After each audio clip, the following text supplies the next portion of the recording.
Hello, virtual. Let's read the question first. The question says that if the depth d to which bullet of kinetic energy k can penetrate into human body of elasticity E using method of dimensions, establish the relation between d, k and E. So students, सबसे पहले आपको समझना होगा कि की concept का use हो रहा है. सो की concept is dimensional analysis.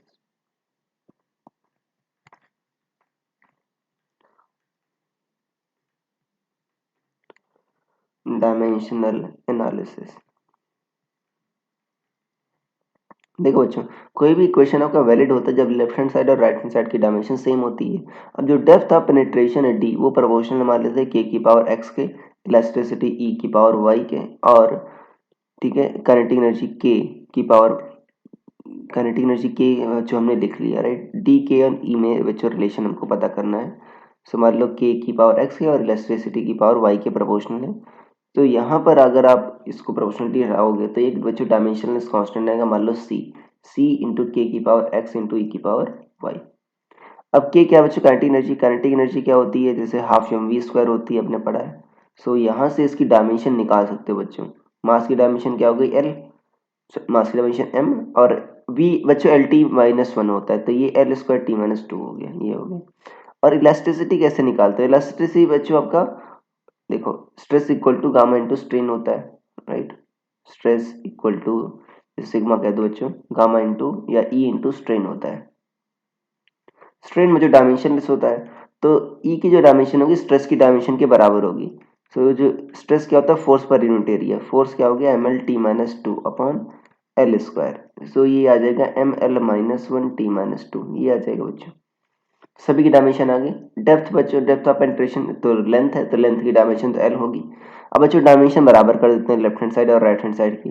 Left hand side सिर्फ एल आएगा. सी बच्चों डायमेंशनलेस कांस्टेंट है, उसकी डायमेंशन आएगी नहीं. के क्या है बच्चों, M L square T minus two, इसकी पावर एक्स है. और ई क्या है बच्चों आपका, M L minus one T minus two, इसकी पावर क्या है आपका वाई. तो देखो लेफ्ट हैंड साइड बच्चों एल की पावर क्या है आपका, वन है. तो राइट हैंड साइड भी एल की पावर क्या होगी, वन होगी. तो हम पावर्स को पहले एग्रीगेट कर लेते हैं बच्चों. सो एल क्या है आपका, M L square T minus two, इसकी पावर क्या है एक्स, और क्या है इधर M L minus one T minus two, इसकी पावर क्या है वाई. तो देखो यहाँ पर बच्चों एम की पावर क्या आएगी, एग्रीगेट करने के बाद एक्स प्लस वाई.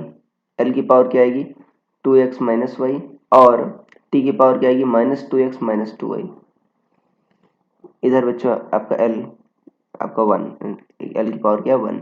तो देखो लेफ्ट हैंड साइड एम की पावर बच्चों जीरो है, तो एक्स प्लस वाई क्या होगा, जीरो, क्योंकि राइट हैंड साइड भी एम की पावर जीरो होनी चाहिए. तो एक्स क्या आ गया आपका, माइनस वाई आ गया.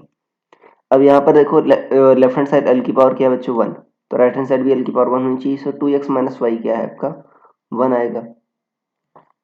तो यहाँ पर वाई क्या बच्चों आप एक्स कर सकते हो माइनस वाई राइट, या वाई क्या लिख सकते हो minus X. So two X minus minus X equal to one. So three X equal to क्या हो जाएगा आपका वन. एक्स कितना आ गया, वन बाई थ्री. और वाई क्या है आपका, माइनस एक्स है, तो वाई क्या आ जाएगा आपका माइनस वन बाई थ्री. तो ये आ गया बच्चों X one by three, Y आपका minus one by three. So dimension formula क्या होगा आपका, जो डी होगा बच्चों वो होगा आपका सी इंटू, जो है आपने किसकी पावर मानी थी, काइनेटिक एनर्जी की पावर एक्स मानी थी, तो के की पावर वन बाई थ्री. और इसे क्या मानी थी बच्चों, जो ई थी इलेक्ट्रिसिटी, उसकी पावर वाई थी, तो ई की power minus one by three. So ये हो जाएगा सी के बाई ई की पावर वन बाई थ्री.